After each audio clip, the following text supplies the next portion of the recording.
무능한 조폭과 유능한 양아치요. 다 이상한 거 아닙니까 지금? 조폭과 양아치인데 각각 무능 유능의 차이만 있다는 거예요 지금요. 오늘 국회에서는요 국민의힘 총선 낙선되신 분들이 모여서 세미나를 열었어요. 거기서 뭔가를 진단하고 분석하시죠. 거기서 뭐라고 얘기를 합니다. 들어보겠습니다. 그래서 이번 선거의 가장 큰 프레임은 악하고 무능한 우리들과 악하고 유능한 저들의 싸움이었던 것 같습니다. 악하고 무능했던 우리는 무능한 조폭 같았고 악하고 유능했던 저들은 유능한 양아치 같았던 겁니다. 운동권 심판론으로 선거하는 데가 어디 있어요. 더군다나 2조 심판론으로 선거하는 데가 어디 있습니까. 정부 여당인데 여당. 온갖 수단을 다 갖고 있는 여당인데. 김철 교수. 네. 악한 건 공통점인데 하나는 무능한 조폭, 하나는 유능한 양아치하고 이번에 총선이 열어진 거다. 일단 뭐 비유 자체가 굉장히 저는 부적절하다고 보이고요. 최근에 보면 우리 낙선하신 분들이 모여서 첫 번째는 대통령 탓을 하거든요. 예. 두 번째 당 지도부를 탓하고 지금 선거 전략을 탓하고. 근데 저는 저분들이 본인의 탓이 51%라고 보거든요. 51%. 그렇습니다. 결국은 선거에 나섰던 후보가 51% 이상의 책임을 가지는 거거든요. 일단 후보의 책임부터 얘기해야지 왜. 그렇습니다. 네, 그래서 저는 지금 보면 아까 오시는 분들이 보면 대부분 선거 한 두세 달 전에 그 지역에 사실상 낙하산 공천이 된 거거든요. 그렇다면 그 지역에 있는 민주당의 의원들은 적어도 한 4년 정도 지역 관리를 굉장히 오래 해왔습니다. 그런데 저분들이 이제 갑자기 날아가서 사실 선거를 치렀는데 사실 이길 수가 없는 부분이죠. 그럼 저는 저분들이 진짜 이번 선거에서 조금 모습을 배웠고 진정성이 있다면 전 저분들이 앞으로 공공기관에 전출 안 나가야 되거든요. 근데 저분들이 보면 원외 당협위원장을 하면서 아마 대통령실에 요청해서 아마 공공기관의 이사나 기관장으로 갈 가능성이 높아요. 그럼 또 한 2, 3년 정도는 본인이 당협위원장을 대리로 세워놓고 자기는 공공기관 갔다가 선거 임박해서 와서 또 선거하겠다는 그런 심보를 보일 수가 있어서 저는 저분들이 좀 진정성을 보인다면 이번에 낙선되신 분들은 아무도 공공기관에 나가지 않고 않겠다. 4년 동안 진짜 지역관리를 열심히 한다면 그때는 나중에 본인 탓보다는 정말 당이나 아니면 정부의 책임을 물을 수는 있는 거죠. 오늘 저 자리에서 또 나온 얘기도 있습니다. 마저 들어보겠습니다.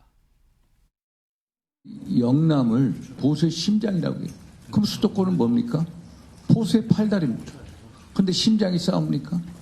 진짜 전투는 팔다리가 하는 겁니다. 우리는 팔다리 싸움에서 진 겁니다. 전통적 지지층 정말 눈물 날 정도로 감사한데 전통적 지지층이 1년에 30만 명씩 돌아가시고 계십니다.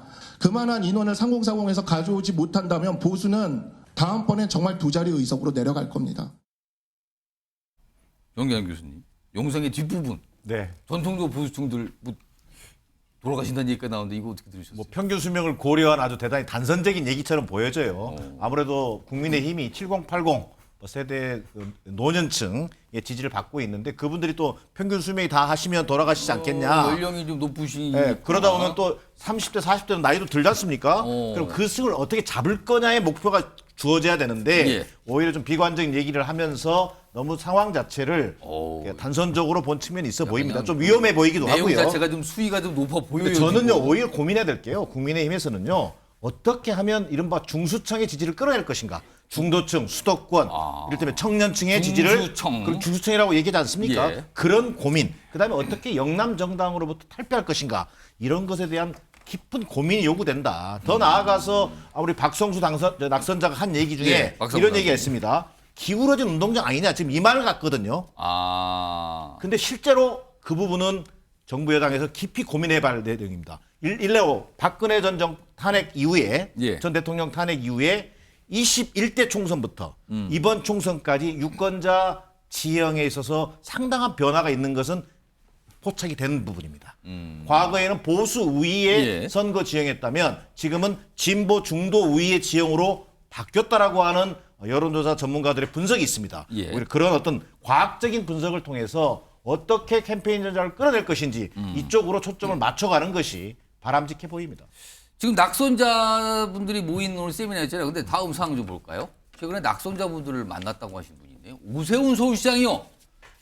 지난주에는 서울의 동북부 지역 낙선자, 그리고 오늘이네요. 서울 남부 지역 낙선자 나눠서, 그리고 내일은 당선자들, 서울 지역 당선 이렇게 만난다는데요. 역시 변호사 한 40여 초 되는데 이거 약간 뭔가요? 이 의미는 오세훈 시장? 낙선자지만 어쨌든 정부 여당의 당협위원장들 아니겠습니까? 예. 그러니까 뭐 당과의 관계, 여당과의 관계를 위해서 만날 필요는 있겠다라고 표면적으로는 생각이 되는데 근데 대선 주자로 꼽히시는 분인데. 그러니까 모든 사람들이 다 그 부분에 대해서 생각할 수밖에 없는 그런 부분들이 있는 것이 아닌가. 그다음에 지금까지 오세훈 시장이 서울시장 여러 번 하셨잖아요. 예. 이제 할 거는 대선밖에 없지 않습니까? 아. 지금까지 너무 조용히 너무 있었다라는 게 소극적 조용한 거 아니었냐? 네, 이제부터는 조금 목소리가 나오지 않을까 하는 그런 예상이 됩니다. 그러면은 지금 저쪽 대구에서는 홍준표 대구시장이 계속 얘기를 하고 있고, 그다음에 조용하지만 오세훈 시장은 사람들을 만나고 다니고 있고, 뭔가가 시작이 된 건가요? 그리고 한동훈 전 비대위원장은 지금 콜록콜록 한다지만 본인은 공부하겠다고 지금 얘기를 했고, 아 뭔가 물밑에서는 있는 것 같기도 하네요.